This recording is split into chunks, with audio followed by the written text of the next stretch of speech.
to present. So typically, if someone pleads guilty in a white-collar case on day one, it's not unusual for that to be sentenced 6, 8, 10 weeks down the road. And so that's roughly what I'm saying. I would think it's unlikely, unless this is already underway, that we'll see a December sentencing. But in the meantime, once again, all that work on that pre-sentence report is underway. Jim, when this came out that this deal has been pulled, I got concerned immediately. It's like I think to myself, who's playing who?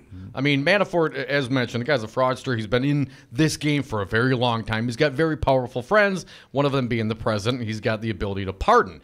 So help me understand this. If Manafort were to be pardoned, but still have potential liability from state charges, could he still not claim the fifth if he hasn't been prosecuted on those and thereby just basically get away with it? Right. So that is an excellent question. So what it means is this, that Paul Manafort stands convicted. That's a very, very important point. He has not been sentenced, but he has been convicted. The judge has acknowledged, he's heard the factual predicate for it. He's been convicted, again, of this omnibus count related to all the conduct in Virginia and the Virginia and D.C. trials, and in addition, the witness tampering. So that's in place. The question now is, what happens at that sentencing, and how does the judge respond to all of that? There is no doubt that as this goes forward, we're going to get a whole lot more information about what will happen on that day. But in the interim, the question of who is playing who, again, my own sense is that Paul Manafort is, if the president does in fact pardon him, it pardons him for those criminal offenses. It does not remove from him the obligation to testify absent Fifth Amendment, nor does it remove the possibility of state and other authorities prosecuting him for other pieces of conduct. Jim, going to break, coming back with our fine guest, James Santel. I don't know if you saw the reporting of The Guardian. Manafort is denying the claim, but the street, The Guardian, is reporting that Manafort has met with Julian Assange in an Ecuadorian embassy. Do you give any credence to this reporting in light of the fact that Manafort is so strongly denying? There's an awful lot of detail in that report, and we'll find out down the road the extent to which it's all verified. But if true, and we should talk about this, some of the events there, March of 2016, the same time that John Podesta's emails are hacked is the very time when he is in that embassy. If that information turns out to be true, and my sense once again is, but does Bob Mueller have that information? Yes, he does. Folks, we are the Devil's Advocates. We got a fine guest, James Santel, former U.S. Attorney. Come back with us on the other side.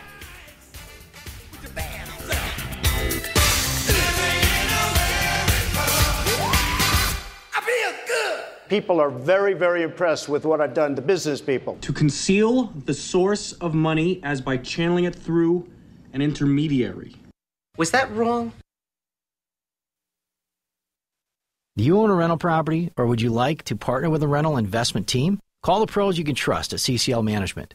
Rental expertise second to none, a general contractor on staff to direct repairs and improvements, and real estate brokerage services tailored to the small investor. If you're ready to invest in rental property or just need professionals to manage your real estate portfolio, call us, CCL Management, at 608-833-0009 or visit us on the web at cclmanagement.com. Have a drink at Regano's Roman Coin. This neighborhood corner tavern is as classic as the street it occupies. Family owned and operated since 1966, Regano's Roman Coin is located in a former Pabst Tide House on historic Brady Street, serving an array of craft beers with a focus on Wisconsin breweries. Also, weekly drink specials, trivia on Wednesdays, seasonal sporting events, parties hosted for all occasions, and pet friendly. Open 11 a.m. Tuesday through Friday, 10 a.m. Saturday and Sunday, closed on Monday. Regano's Roman Coin, Milwaukee's pet friendly, cash only order and classic corner tavern. Imagine being fired because of who you love. Imagine being denied medical treatment because of who you marry. Imagine being evicted because of who you are. Millions of Americans don't have to imagine this. They have to live it.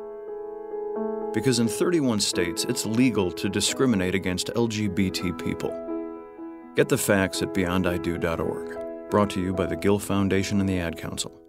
Live via phone, he is former U.S. Attorney Jim Santel. Firing Bob Mueller doesn't mean that the prosecution, the investigation goes away. Pardoning one individual does not mean that you undo everything that has been done before. So this notion that somehow by shutting down and by pardoning and by sort of stopping the process, you're also stopping the wheels of justice is simply, again, it's simply wrong. The Devil's Advocates, weekday afternoons on 1510 AM, Wisconsin's Resistance Radio. The Devil's Advocates, radio for the 99%. And we are back. Thank you for listening to the Devil's Advocates radio show on Real Resistance Radio. Our pal James Santel, former U.S. Attorney, sticking around for one more segment. As mentioned before we went to the break, Jim, apparently, according to The Guardian, Manafort held secret talks with Julian Assange in the Ecuadorian embassy in London. Of course, Julian Assange says he'll pay $1 million because it never happened, and Manafort's denying it as well. 2013, 15, and spring of 2016. Very close, of course, to the Trump president's campaign. I guess my question is this, whether people deny it or not. I mean, London, an embassy, there's got to be video of this happening. What's your take? One of the things that is very important to understand about this, if in fact it is true, we don't know all the details yet, but if it is true, British intelligence shares information with American intelligence. American intelligence can also share that with our law enforcement authorities. So my sense is that these events in 2013, 15, 16, especially once again, this March of 2016 visit that Paul Manafort apparently makes to the embassy, virtually the same time that the Podesta emails are hacked, and then they're released much later. But again, that's the same day that the other information comes forward during the course of the campaign.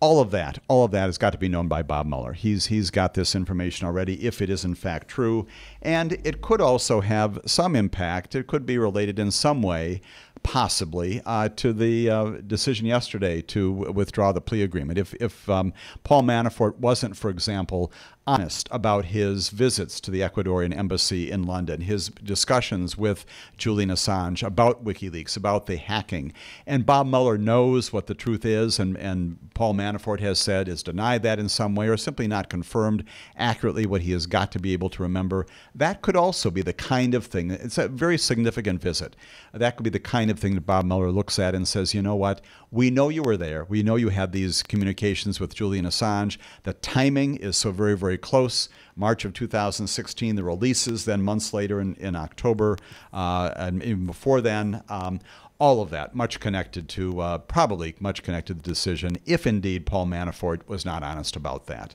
We know, of course, that Paul Manafort did have some clients, 2012 and 2013, having to do with Ukraine once again, so there was some connection there, but the timing of this, right in the middle of the campaign, at the same time that he's affiliated with the Donald Trump campaign, certainly means that Bob Mueller is very much focused on this.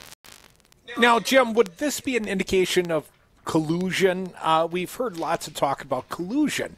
Would this be an example thereof? Now, Roger Stone apparently had connections with WikiLeaks, and Jay Corsi, apparently a birther, who has refused to plead guilty to lying to the FBI or to the special counsel, if we can believe his reporting or the reporting of his circumstance.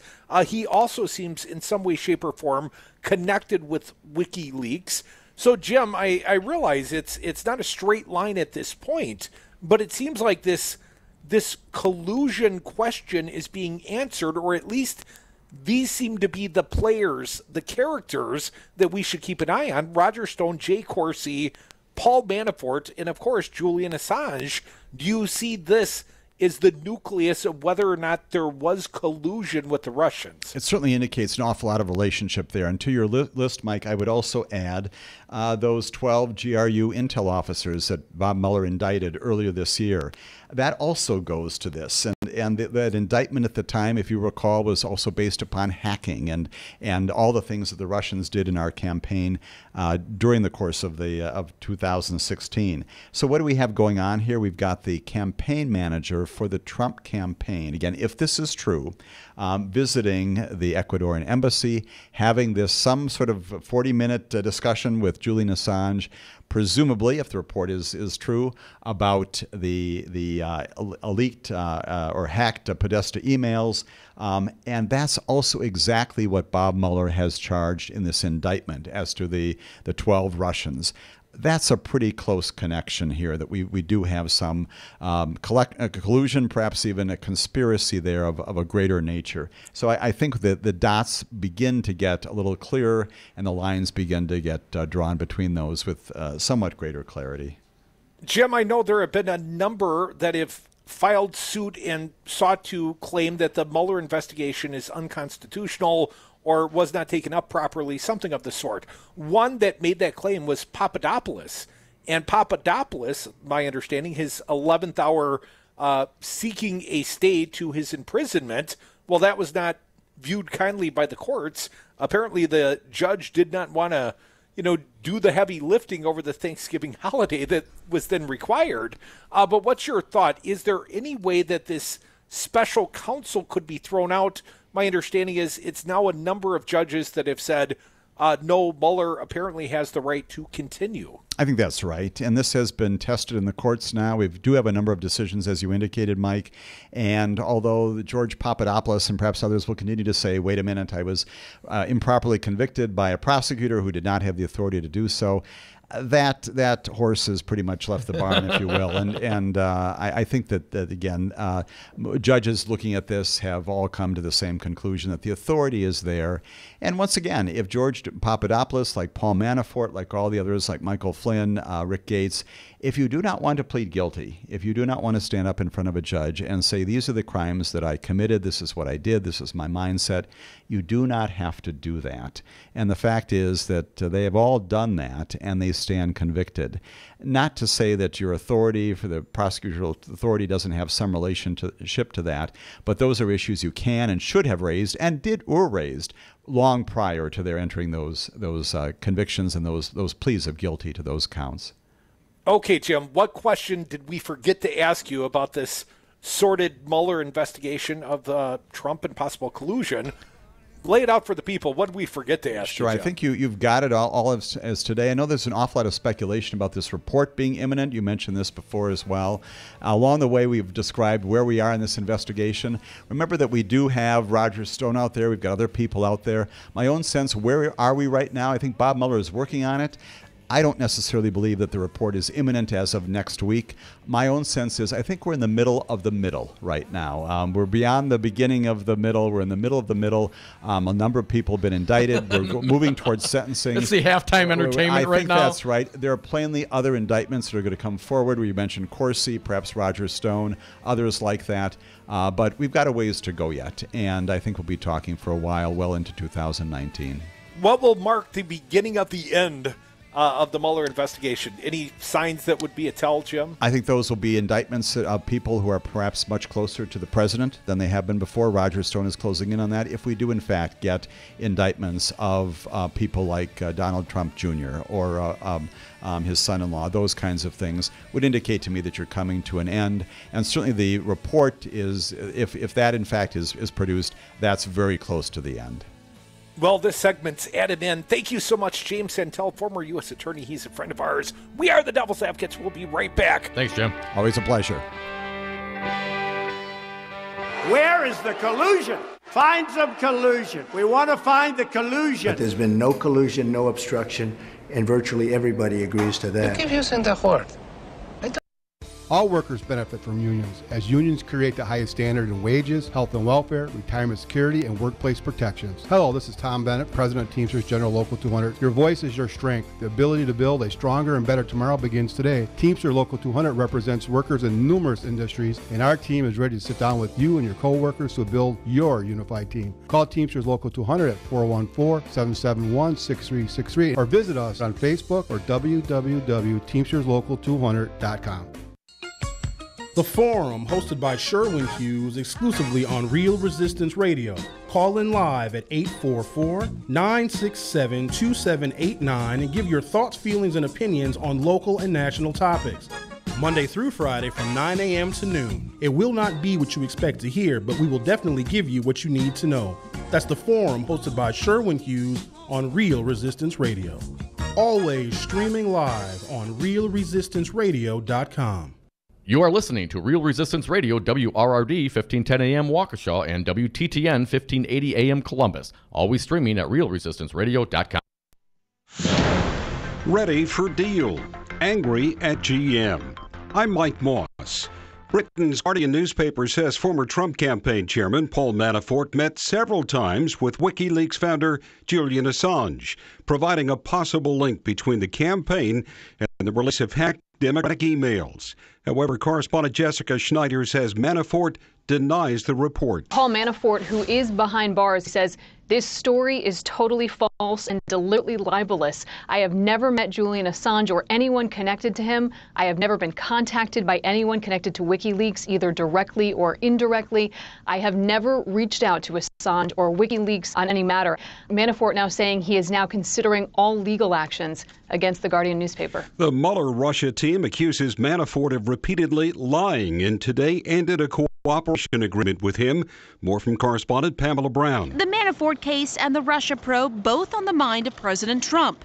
His attorney, Rudy Giuliani, telling CNN he's been upset for weeks about what he considers the un-American, horrible treatment of Manafort, adding this wouldn't be happening to him if not for this perverse, overzealous desire to get the president. Trump is threatening to cut government subsidies to General Motors following GM's decision to shutter 5 plants and lay off 14,000 workers.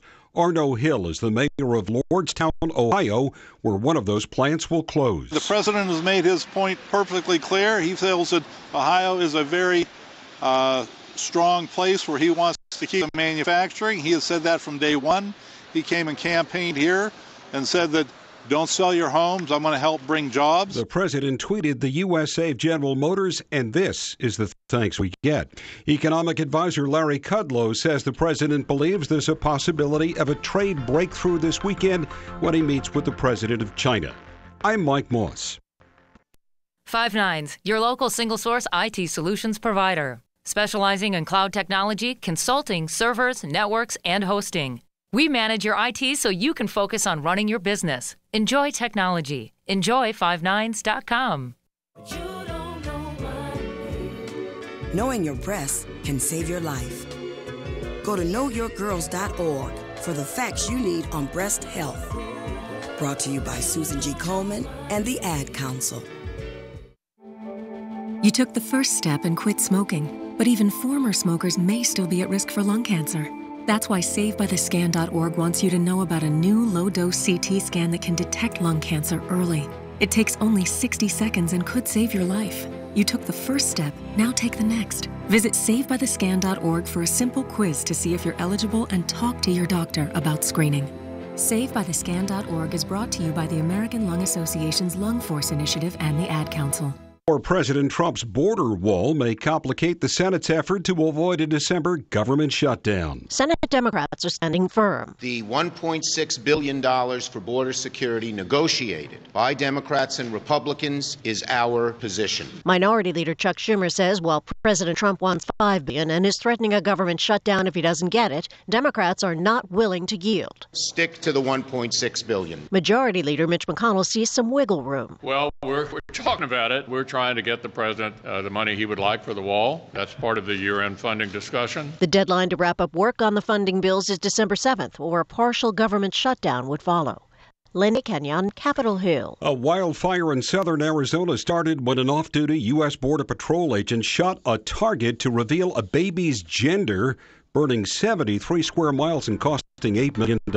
On Wall Street, the Dow closed up 108 points. I'm Mike Moss. 1 in 3 adults in America have pre-diabetes, but most don't know it. To let people know it can be reversed before it becomes type 2 diabetes, professional basketball player Julius Randle is doing everything in reverse. I'm only dunking with reverse windmills. I drove the whole way to practice in reverse. I don't recommend it. This move's called the reverse shuffle. I do recommend it.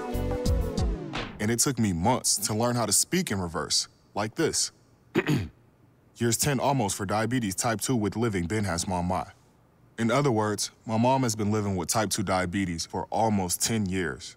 So together, we want to say to the 84 million Americans at risk, exercise and healthy eating can help reverse prediabetes. Start by taking a simple 1-minute risk test at doihaveprediabetes.org. Brought to you by the Ad Council and its Prediabetes Awareness Partners. Bet he can't say that in reverse. For Real Resistance Radio, I'm Stu Daniels with your headlines.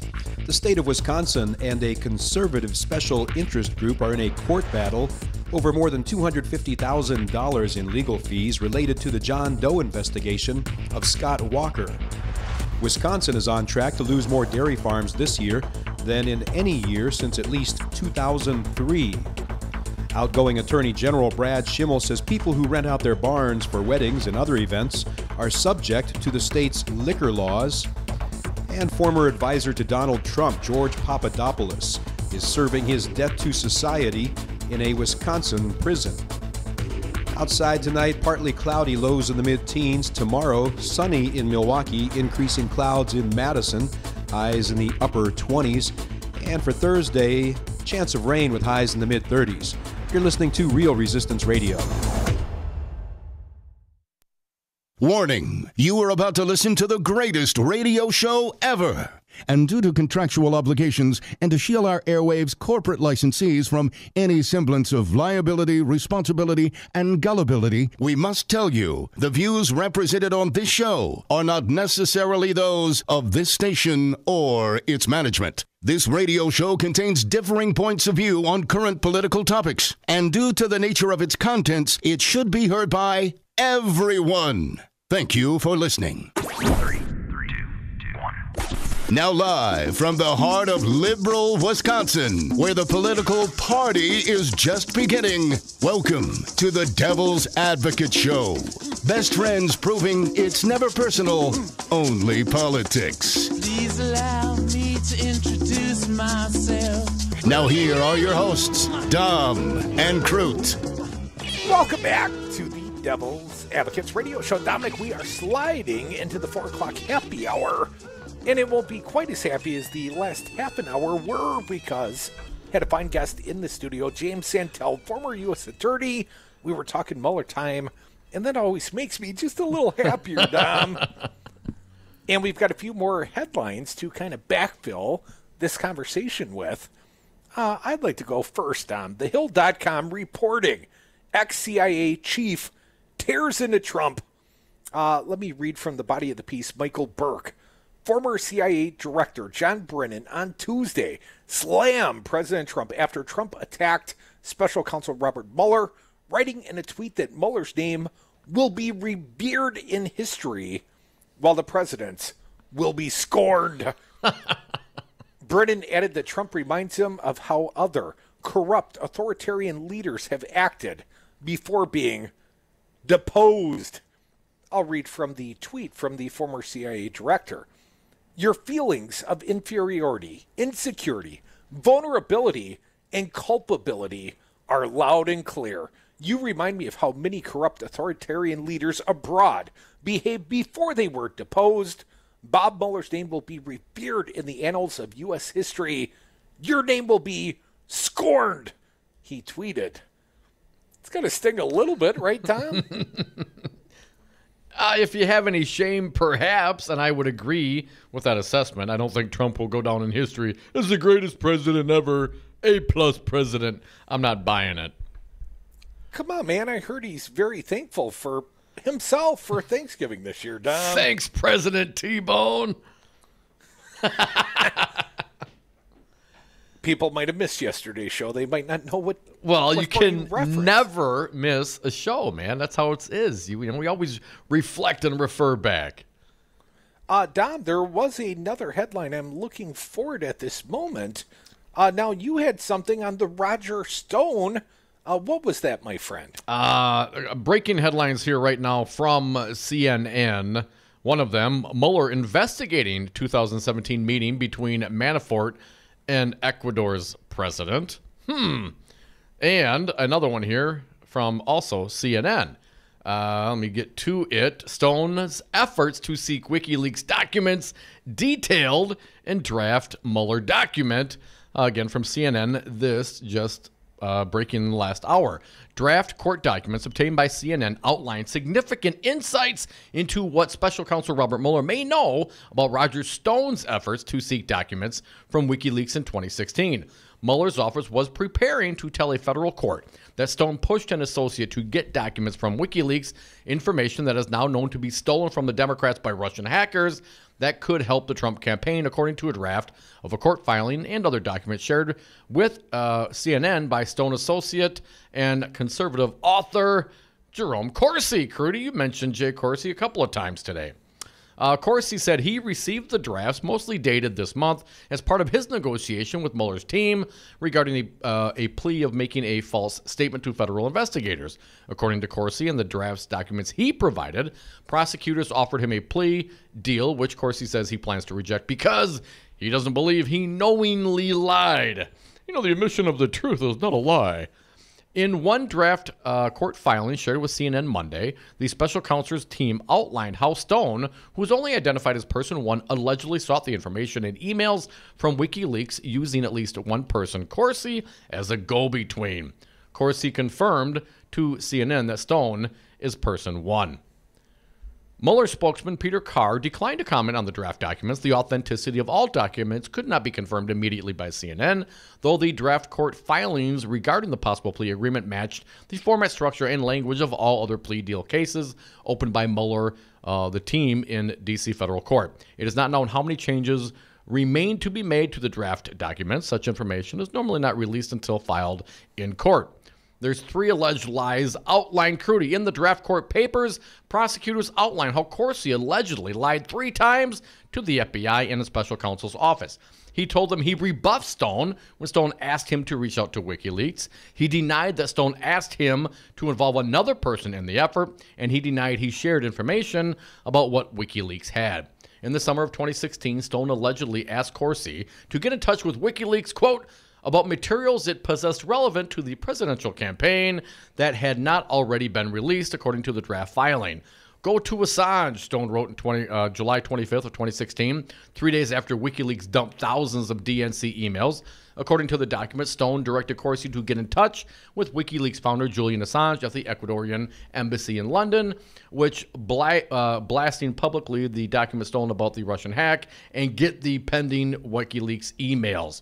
Corsi then passed that request on to Ted Malloch, a London-based consultant. Malloch said he spoke with the FBI this year and was asked specifically if he had visited the Ecuadorian embassy in London. He had not, he said. Stone also said he never met Assange. Malloch did not respond to requests for comment on this report. By August 2nd of 2016, Corsi was emailing Stone to predict that WikiLeaks had more document dumps in the works. Stone has said he spoke with Trump the following day, August 3rd. And here's a quote, according to the draft documents, that Corsi wrote. Word is, friend in embassy plans 2 more dumps, one shortly after I'm back, second in October. Impact planned to be very damaging. Time to let more than the Hillary campaign chairman to be exposed as in bed with enemy if they are not ready to drop HRC. That appears to be the game hackers are now about. Would not hurt to start suggesting Hillary, old memory bad, has stroke. Neither he nor she well. I expect that much of the next dump focus, setting stage for foundation debacle, unquote. Dominic, Stone has not been charged publicly, nor have their other contacts or WikiLeaks. But the documents made public Tuesday are the strongest signal yet that Stone could be charged with the crime. Several other contacts of Stone have testified before a federal grand jury in D.C., according to CNN's reporting. If Stone were to be charged with the crime for seeking the stolen documents, others who discussed with him reaching WikiLeaks could also face legal risk in criminal conspiracy case or if they attempted to shield information from Congress, the FBI, prosecutors, or the grand jury. Don't forget, soon it'll be dim House subpoenas they'll be avoiding them. Right. Now, here's a quote. Like every political reporter in America, I was curious about what WikiLeaks had, Stone said Tuesday. But he said his interaction with Corsi is laid out in the draft filing. And here's a direct quote from Stone. Certainly does not prove that I had advance notice that anyone had stolen Podesta's emails or that I knew the source or content of the WikiLeaks disclosure. I'll remind you, Dom, you had a little conversation with John Podesta in Vegas. Well, I guess that was before this. About the weed policy, yes, I recall. Yeah, I didn't want to get confused and go all Magnesky-at on you. I guess when you talked to Podesta, his emails had not yet been hacked. You didn't play a part, did you? Absolutely not. Dom, Stone confirms emails. Aside from Corsi, the draft documents don't identify the players by name. Stone is referred to as person one by the prosecutors. I've always called you Thing 2. CNN determined it was Stone through interviews and correspondence matching the emails described in the filings. CNN determined the overseas individual was Malak based on the previously released correspondence between Corsi, Stone, and Malak, and prior government statements, as well as CNN's reporting. Context clues and correspondence between Stone and Corsi indicate that organization number one in the filings is WikiLeaks. Stone has confirmed the accuracy of the emails between him and Corsi that are revealed in the draft filings. He has also confirmed that Malak was the individual in London with whom Corsi spoke. And Dom, our friend Jim Santel referenced this before. 12 Russian military intelligence members were charged by Mueller in July for hacking the DNC. None have appeared in the U.S. to enter a plea. At that time, Mueller outlined a portion of communications the alleged hackers had with Stone and WikiLeaks under the guise of their hacker identity, Guccifer 2.0. The information in that filing was the last known discussion from the Justice Department of the hackers' contacts with Americans, and it stopped far short of describing how Americans may have discussed approaching the hacker spoils behind the scenes. The filings made public Tuesday make no claim that Stone or other Americans knew the hackers were affiliated with the Russian government, buddy. All of the communications between Stone and Corsi, as described in the draft court filing, would have taken place after WikiLeaks founder Julian Assange announced in June 2016 that his organization had materials about Clinton and would be releasing documents before the election. By March of 2017, after U.S. intelligence agencies had pinned the blame on Russia for hacking the Democrats and using WikiLeaks to disseminate stolen material, Corsi had deleted all of his emails prior to October 11th, 2016, prosecutors allege in the draft filing. Like he wiped them with a cloth? Hey, Russia, if you're listening, if you can get Corsi's emails, that'd be great. As part of his proposed plea agreement, Corsi would have admitted to only one criminal charge with two components, lying to investigators and obstruction of justice before congressional or grand jury proceedings. Corsi's lawyer, David Gray, in a letter to prosecutors, said the radio host feared losing his securities license if he pleaded guilty to a criminal charge under seal and did not reveal it to regulators. Gray also said Corsi would not be sentenced for some time. In the draft agreement, the special counsel's office does not seek for Corsi to cooperate extensively like it has with other defendants. However, prosecutors had made a deal with him 2 months earlier that he would speak with Mueller's office and testify before the grand jury and not lie during either situation.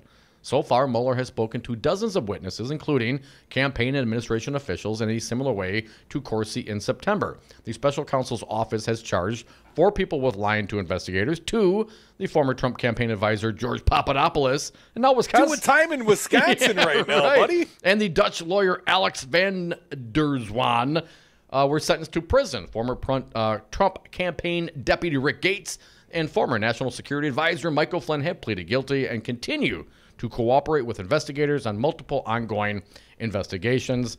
Finally, Corsi's lawyer has outlined how Corsi had not reviewed the emails the special counsel's office had before he did the September interview in which he allegedly lied. Quote, "The issue is that the statements that Dr. Corsi made were, in fact, the best he could recall at the time. Gray, his attorney, wrote on November 21st to Special Counsel's Office prosecutor Aaron Zielinski. Of course, he amended his statements to the prosecutors and provided them with access to his computers and phones. Gray wrote, but prosecutors still sought to charge him with lying. Gray and another attorney at his law firm have not responded to CNN requests for comment on Tuesday. Dominic, I didn't so much lie or get it wrong yesterday. I just misremembered. It's the best I could recall at the time. Folks, we are the Devil's Advocates radio show. Normally, I am relied upon for the memory Yes, you are. of this little hosting panel, and you're relied upon to look sexy. Job and I don't well think you're done. doing your job. No, I think you're letting down the people. That's not sexy enough. You're going to have to show a little skin, Dom. Come back with us. We are the Devil's Advocates. Dom's getting naked in the next segment. You better watch him on the Facebook live stream or join us on the phones. Give him your wants and needs at 844-967-2789.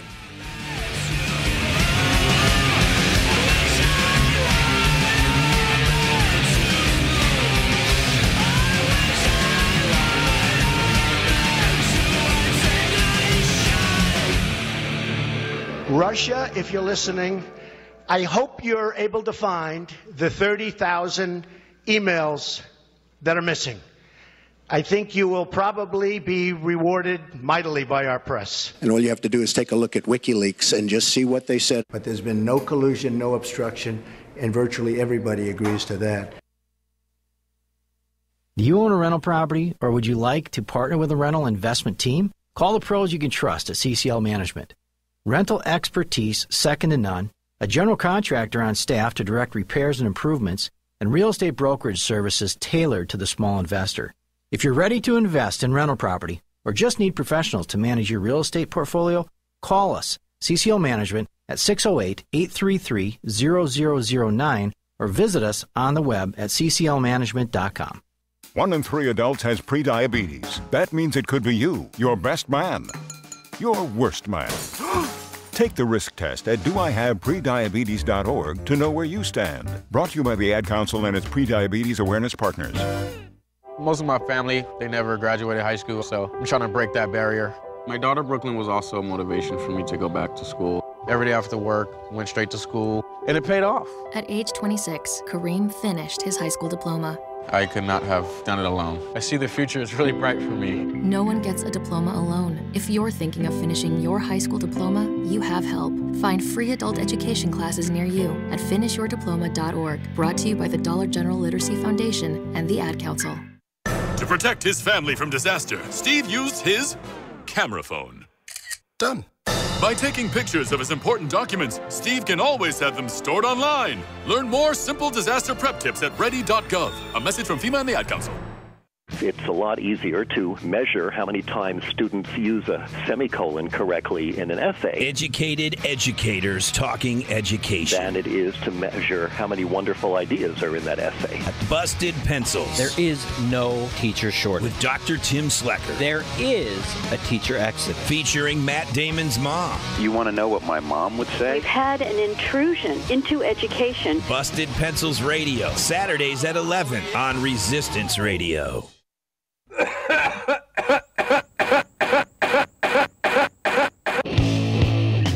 When they go low, we get high. Dom and Krutz are the Devil's Advocates. And we are back from the 420 break. Thank you so much for listening to the Devil's Advocates radio show, streaming on the YouTube and Facebook pages. And hey, I got my pants off.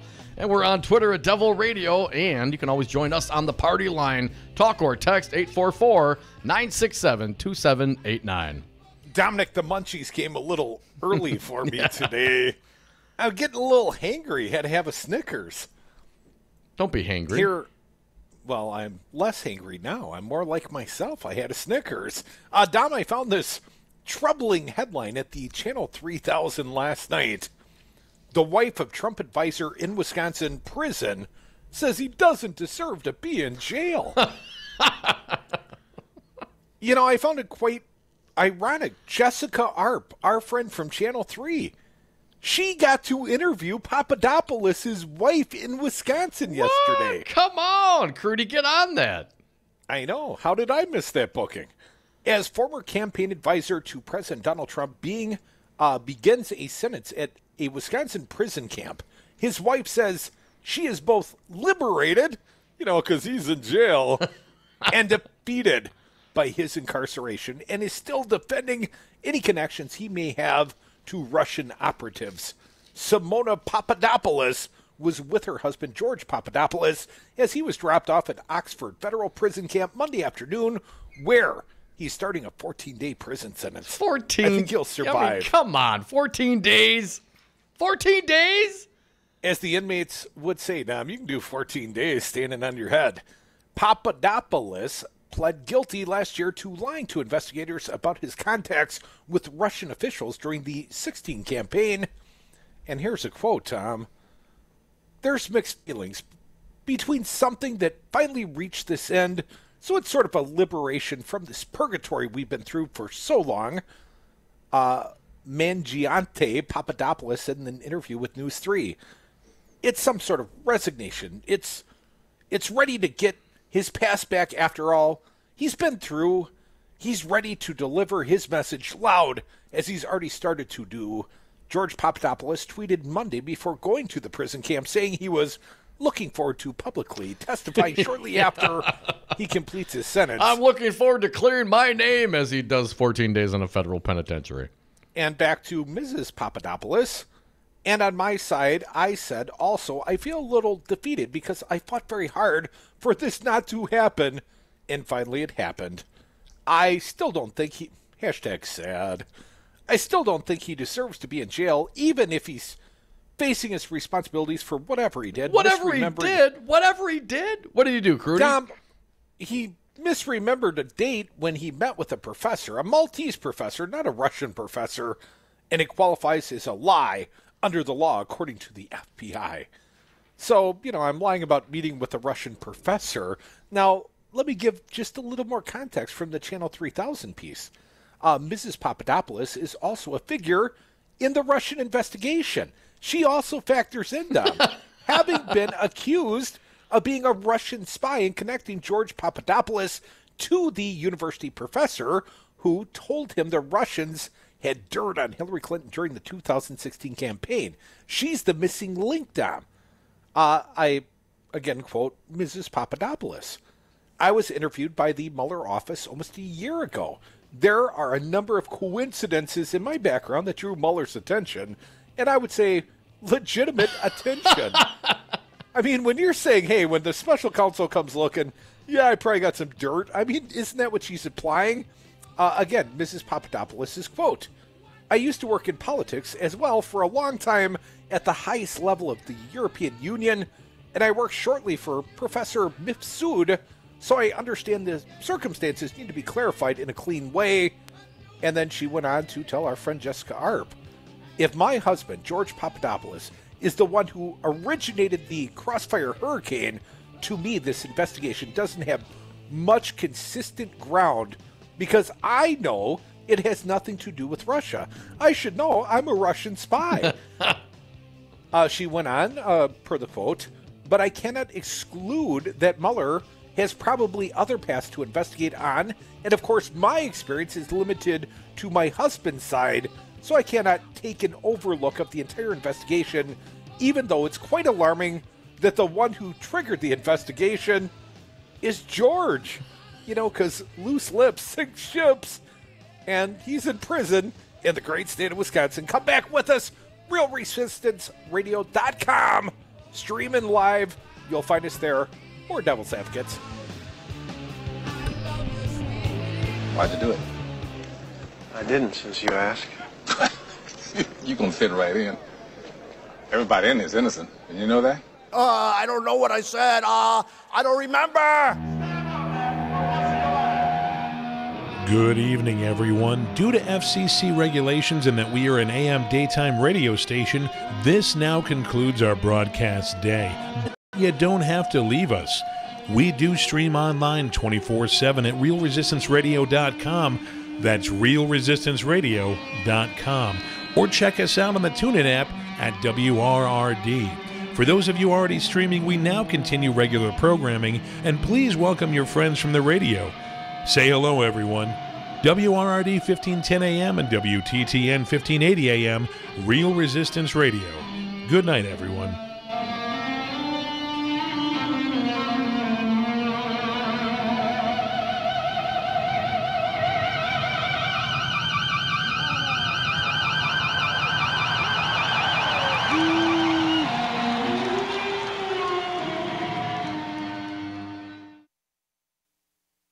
Here's how you get them. If someone invites you for a cocktail, you bring them beer. If someone invites you to dinner, you bring a casserole. That's how you make friends. That's the Wisconsin way.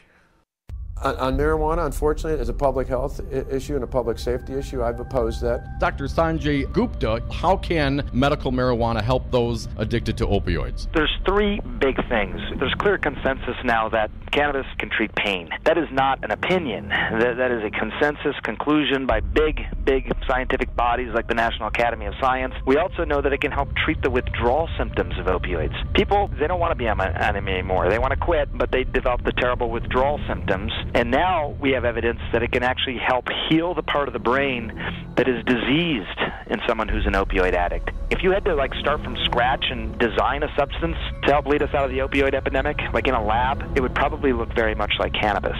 Call Governor Scott Walker at 608-266-1212. Tell him good people do smoke marijuana. This message was paid for by the People for People Corporation. Donate online at p4ppc.org, p4ppc.org. Long ago, you wouldn't think of galloping on a horse while doing calligraphy, and you wouldn't have attempted to ride your bike while typing a letter. Yet you think you can safely operate a multi-ton vehicle while texting? Behind the wheel is no place to multitask. If you want to BRB, drive now and text later. Lives depend on it. Visit StopTextStopWrecks.org, a message brought to you by the National Highway Traffic Safety Administration, Project Yellow Light, Noise, and the Ad Council. The Devil's Advocates. Tom Perez, chair of the Democratic National Committee. Scott Walker went on something of a Twitter storm, very Trumpian. What do you think this foretells for Scott Walker's future as the governor of the state of Wisconsin? Wisconsinites have woken up. He talked about we need an optimistic message. How can you make people feel optimistic when you take away their health care? How can you make people optimistic when you take away the right to bargain? How can you make people feel optimistic when you're gerrymandering the heck out of districts? Radio for the 99%. For Real Resistance Radio, I'm Stu Daniels with your headlines. Vernita Lee, the mother of Oprah Winfrey, passed away at her Milwaukee home on Thanksgiving. Wisconsin's 2018 gun deer hunting season was the safest on record for humans. Keep an eye to the sky. The annual fall migration of snowy owls is moving into Wisconsin.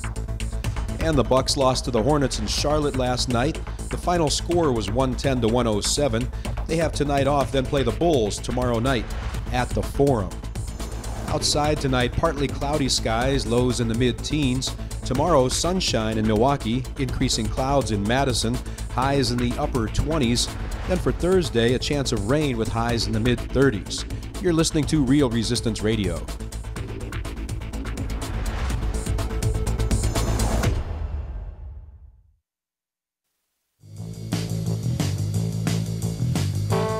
Women want them. Men want to be them. Tom and Crute are the Devil's Advocates. Welcome back to the Devil's Advocates Radio Show. Dominic, the happy hour, it continues. And a little bit more from this Channel 3000 piece. Our friend Jessica Arp interviewed Mrs. George Papadopoulos. You may know her as a Russian spy, and she had a few things to say. Now, I'm going to read from the conclusion of Jessica Arp's work at channel3000.com. News 3 asked Papadopoulos about the latest developments with Mueller, saying late Monday that Trump advisor Paul Manafort had lied to investigators and now was considered in violation of his plea deal. We've talked about that on the show today, Dom, and where she thought that indicated the investigation might lead. Apparently, Mrs. Papadopoulos worthy of speculation. And the fine counselor, James Santel, doesn't like to do that. But anyways, here's what Mrs. Papadopoulos had to say, if my husband, George Papadopoulos, is the one who originated the... Oh, wait. At the very end here. This one's good. I apologize once again. I've jumped out of place. But here's the conclusion. I'm used to spending 24 hours a day with George, so to me, it looks extremely long. It's sort of a violent separation for people. I'm totally alone in this country. I don't know anybody. I don't have family here, Papadopoulos said. It's not like my environment is familiar to me. Everything is so new. Even Wisconsin. I'm happy to discover this part of America, but in other circumstances, it would be better. You mean if your new husband wasn't sitting in a federal prison camp in Oxford? 24 hours a day together? Ah, come on, That man. seems like a... You remember what it was like when you were newlyweds and you enjoyed spending time with your wife? Yeah, sure, but I still enjoy spending time with my wife. But 24 hours a day, woman, come on. I mean, if that doesn't indicate that she's a Russian handler for Papadopoulos, I don't know what does. And what is all these Trumpers marrying these Eastern European women? They all sound like the bad female actress in the James Bond movie. Or Maria Butina. You remember her, Scotty Walker's the girlfriend. honeypot. Yeah. Well, there's some breaking news on her quandary as well, Dom. She also finds herself in jail currently. I wonder if the gubernator, now with so much time on his hands, I wonder if he's gone and visited his Russian mistress. He doesn't go to prisons or facilities like that. There's no upside. Not even for conjugal visits? According to Lydia Wheeler at thehill.com, defense attorneys for alleged Russian agent Maria Butina, you know the one Scott Walker greeted in Russian before he announced his presidential run, say their client is arbitrarily being held in solitary confinement. Oh, the woe of these Russian agents, Dom. In a new court filing Tuesday, Butina's defense attorneys, Robert Driscoll and Alfred Carey, claim Butina is being kept isolated, and here's a quote, Dom, under a false pretext to mask an indefinite solitary confinement that is unjust and without cause. She's being held at a detention center in Alexandria, Virginia. As for the date of this filing, Miss Butina has now been in solitary confinement for 22 hours a day for 6 consecutive days with no prospective release date, they said. Now, that is quite harsh, unless you consider the fact she's perhaps a Russian spy. You're right. The Alexandria Detention Center houses federal detainees awaiting trial in administrative segregation for their own safety, but Butina's attorney said their client had previously been released into general population, Gen Pop, I think they called it, at her own request. You know, a ginger and orange, it's not going to look so good. I'm just saying. If orange is the new black, she'd be better off in black. But Driscoll and Carey said on November 21st, Butina was moved back to solitary confinement even though she had not violated any of the center's rules, been disciplined, or had any incidents with other inmates. What about visitors? Any famous visitors on the list? Driscoll and Carey asked the federal district court judge in D.C. to issue an order that requires Butina to be moved to the detention center's general population. Here's a quote from the attorneys. It is the opinion of the undersigned that prolonged deprivation of human contact and interaction is starting to have a profound psychological impact on Miss Butina. Unless the court intervenes, she will continue to be held in this manner and ultimately require the attention of mental health professionals. You know, like some of the fine professionals I speculate that Scott Walker's been meeting with since his loss in the election, Dom. Earlier this month, prosecutors and defense attorneys said they're negotiating a potential resolution in Butina's criminal case, and U.S. District Court Judge Tanya Chuchkin granted their request to push a status conference in the case back to December 19th. Butina has been charged with acting as an agent of the Russian Federation to infiltrate organizations active in American politics. And she met Scott Walker at an NRA convention in Nashville, if I recall correctly, Dom. She, of course, headed up the NRA branch. At least the cover story was that they headed up the right to bear arms, like the Russian bear, the right to bear arms. And she, got to meet the presidential hopefuls like Scott Walker, who greeted her in Russian, and Donald Trump. She got to question Donald Trump, and later showed up in Waukesha, Wisconsin at Scott Walker's presidential launch campaign. How do we know that? She posted it on Instagram. That's a lot of time in solitary confinement, though, man. I mean, I tell you that, and the fact that if she was in general population before, and I'm not clear whether there were threats against her or what brought her to be stuck in solitary confinement like that. That's witness tampering, perhaps? We don't know. But the attorney certainly hasn't said it in the article you reference.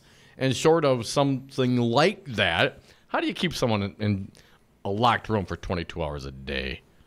It seems kind of harsh to me as well, Dom. But, it's not me for a change, so suck it, Butina.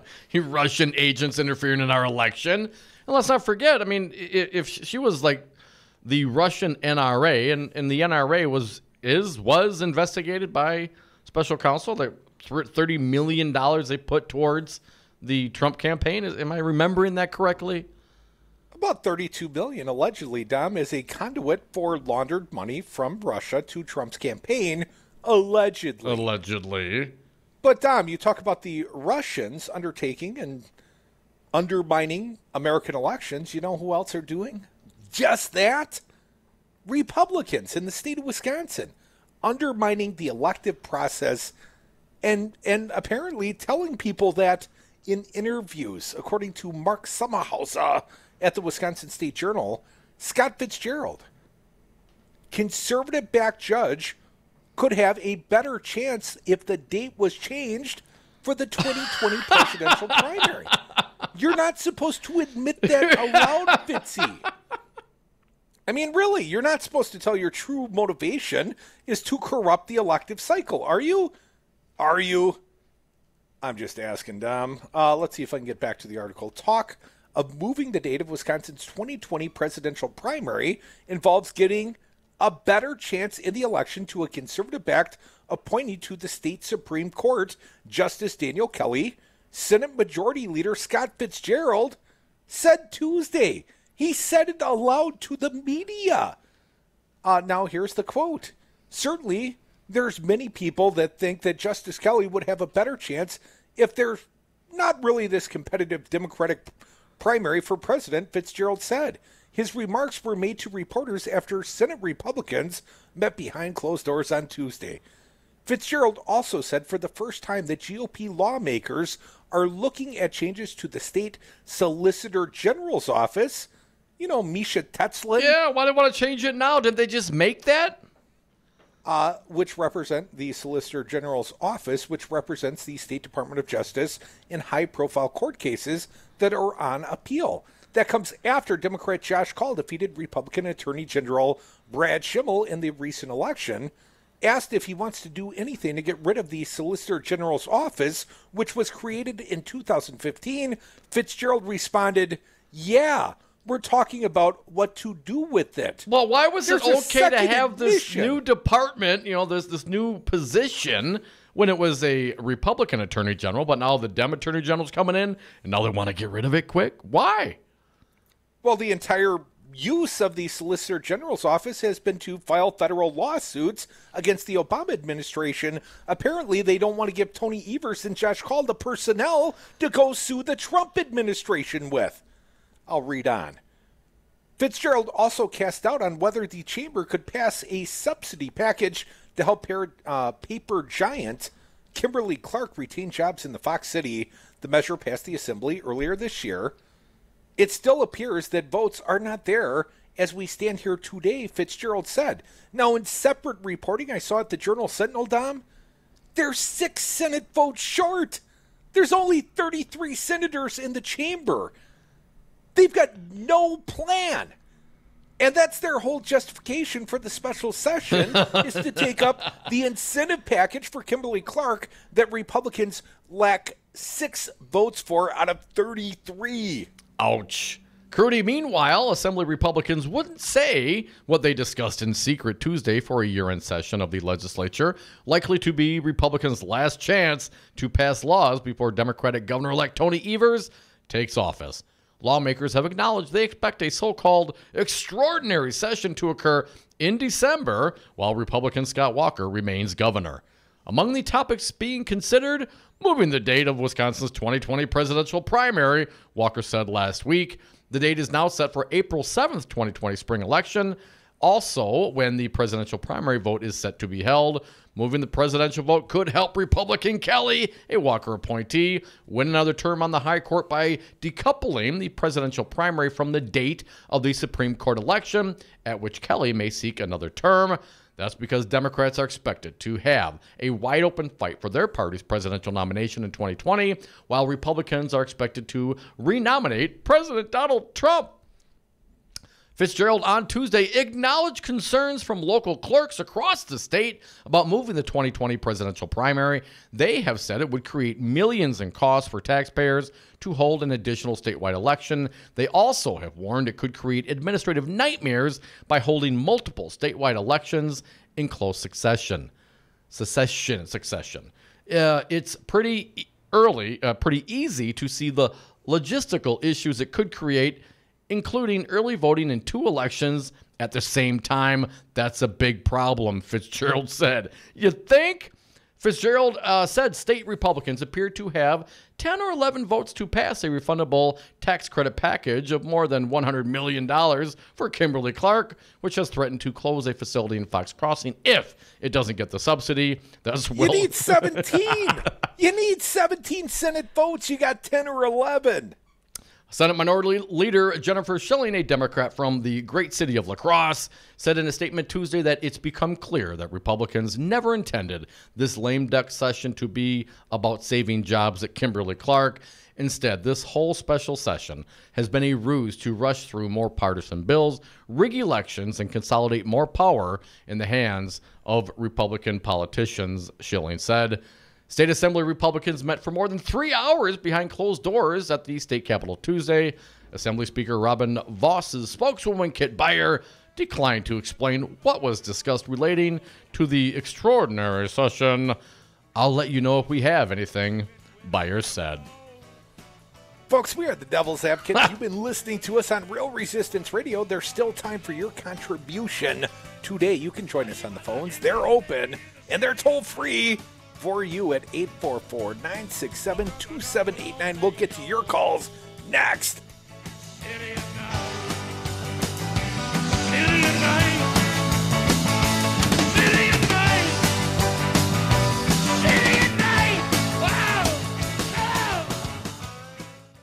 If I did a tenth of what she did, I would be in jail today.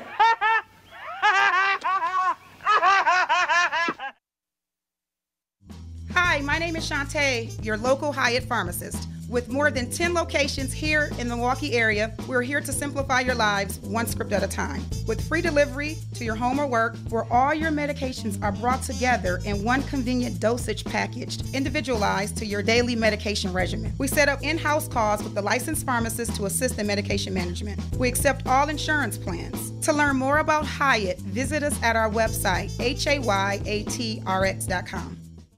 Here in the Badger State, we have our own expressions. When we're looking to go on vacation, we state, well, let's go up north. Hello, this is Tom Bennett, president of Teamsters Local 200. Here in the Badger State, we also have another expression, union yes. The strength of the labor movement depends on elected officials here in Wisconsin and Washington, D.C. that support the values of working families that raise the standards for all. Give us a call at Teamsters Local 200 at 414-771-6363 or visit our website at www.teamsterslocal200.com or on Facebook at Teamsters Local 200. Be engaged. Have you outgrown your house? Are you sick of apartment living? Not ready to buy but know you need to move? Hi folks, this is Tom Hartman for CCL Management in Middleton. You should consider moving up to one of the finer rental homes CCL Management represents. Unique houses and condos, always clean, most are pet friendly. Visit cclmanagement.com today to find your new home. CCL Management, Dane County's premier leasing and property management company. Call CCL Management at 833-0009. That's 833-0009 or visit cclmanagement.com today. The Devil's Advocates. James Santel, he's a former U.S. attorney. He's our guest live on Brady. Once again, a pleasure to be with you, gentlemen, to talk about the latest news breaking as we speak. The FBI raided Michael Cohen, Trump's personal attorney, but once they got there, then they went back and got a more thorough warrant and said, we'll take everything. My first reaction is you need to teach criminal constitutional law. You've got it just right in terms of the process. They are kind of a big deal. This is a really big deal.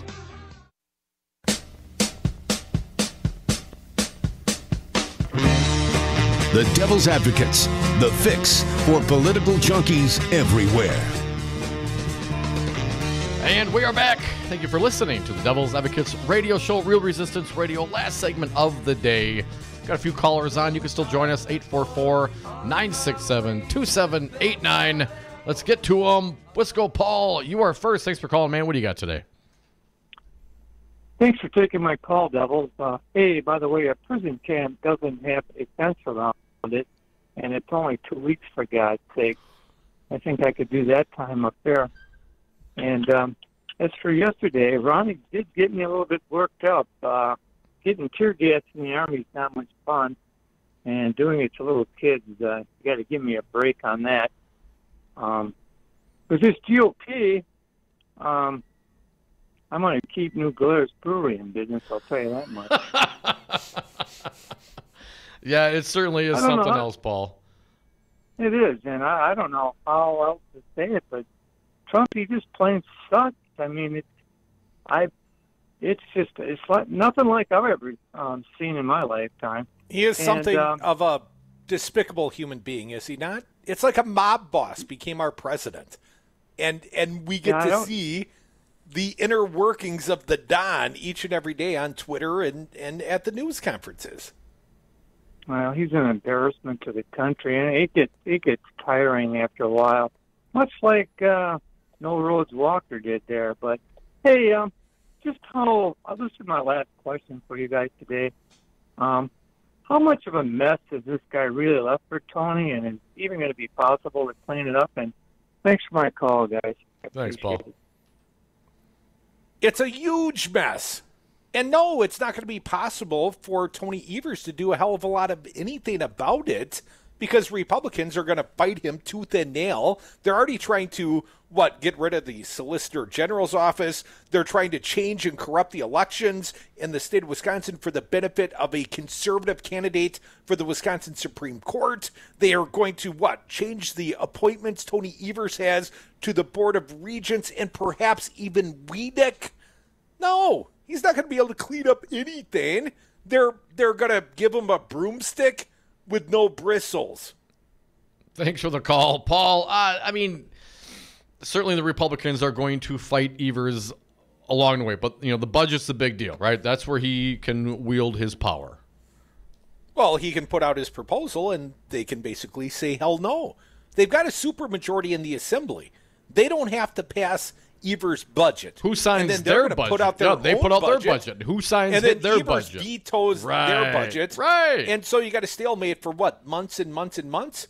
And the state of Wisconsin's operating under Scott Walker's budget priorities. Because we continue operating under the current until there is a new budget to supplant.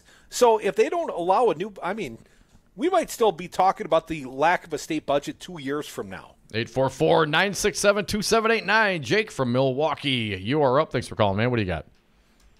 Well, the Republicans are doing in the Assembly and in the Senate, it's to be expected. They're a cartel of criminals that work for rich people anyways. Their president, gasses children, and they're fine with it. So as far as what Tony Evers and his administration goes, he's not going to be able to accomplish anything unless we, the people, fight with him. And tooth and nail. I know the Republicans are in, in their districts and everything. But when they make things hurt, their voters have to hurt too.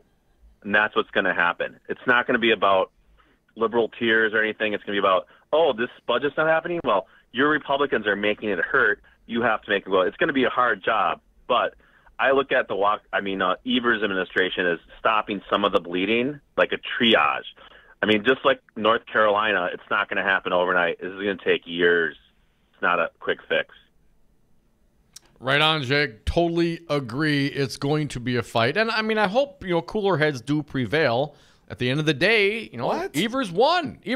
I mean, there's going to be... Don't tell that to Republicans. I hope that the Republicans will work with the Dems when it really comes down to it. They're going to fight. They're going to say their things. They're going to tweet out. They're going to do what they can. But at the end of the day, the voters, the citizens of the state of Wisconsin need to be served. And getting involved in partisan fights to the nth degree does not serve that purpose. Dominic, we're going to get served a crap sandwich, just like Scott Walker put out. I mean, he put out a crap sandwich budget when he had the friendly legislature behind him. What sort of a crap sandwich do you think the state of Wisconsin is going to get when Robin Voss and Scott Fitzgerald set the priorities for Tony Evers? I'm just telling you, it ain't getting better. Not in the next 2 years. Pizza Box Mike, you are next. Thanks for calling, Mike. What do you got? Man, you should see the Christmas tree they got there. The Christmas tree in the Capitol? Is it beautiful? No, it looks like the state of Wisconsin after 8 years of Walker. So maybe that's what but it's like got broken branches. It's missing stuff. I was looking at it and asking. I posted it on Facebook, man. It's like the ugliest tree. And I'm not for cutting down trees anyway. I mean, Mike, come on, why do we have a Charlie do Brown tree? One? Why do we have a Charlie Brown tree at the state capitol? Why don't we just have a fake one? We should. We got a fake governor. Representative, isn't it? Yeah. Hey, are you guys going to go down and interview Papadopoulos by any chance? I mean, I was thinking about hanging outside the prison yard and offering them smokes for information. I'll go with. Hey, listen, it's not these guys. Evers is not going to change the state. We are. Okay, just like that poor tree. We're going to go back and we're going to try and rescue everybody in this state that's had to suffer through all this. And I just still can't believe that the Republicans act like, they're on some kind of mandate. It should be the only mandate I know they would know is Voss and Priebus and back in college. And there's nothing really wrong with that. But they didn't win. And they're acting like they get they got all the reason in the world. So it's going to get ugly for them this year because I know I'm going to go every day. I'm working close by again. I have to go back to work, man. I can't get this. Yeah, Mike, I'm glad you brought that up. Does the Solidarity sing-along, does that still happen? Is that still going to continue even though Evers is governor because of Fitzgerald and Voss? What's your expectation for the continued protest in Madison? Well, I know this, that we're for sure not going to stop, doing it till Walker's gone, so Inauguration Day. But I already said that to a few people. I said, I think we should just keep doing it because it's going to make them mad anyway. And we aren't done working here. So, yeah, I'm guessing that it's probably going to continue with the shenanigans these guys are going to pull. Look at it. It didn't work since March, but they got to come back in November and damage the state more. Thanks, fellas. Thanks, man. Appreciate it, Pizza Box Mike. Well, the one thing they apparently will not do is pass a Foxconn 2.0 aid package for Kimberly Clark. My understanding, they're 6 votes short out of 16. Folks, we are the Devil's Advocates. Want to thank our fine guests today. They included James Santel, former U.S. Attorney, and, of course, commentary from Milwaukee's own comedian Will Durst. We appreciate you all listening, especially those of you that follow us to stream at realresistanceradio.com. We'll do it for you again tomorrow. It will be another huge show. I feel quite confident. Please tune in. See you on the radio. I got no time for your woman now. I got no time for hanging around and getting stepped on and getting pushed around. I got no time for hanging around and playing your game. For having a great family and for having made a tremendous difference in this country. I've made a tremendous difference in the country. This country is so much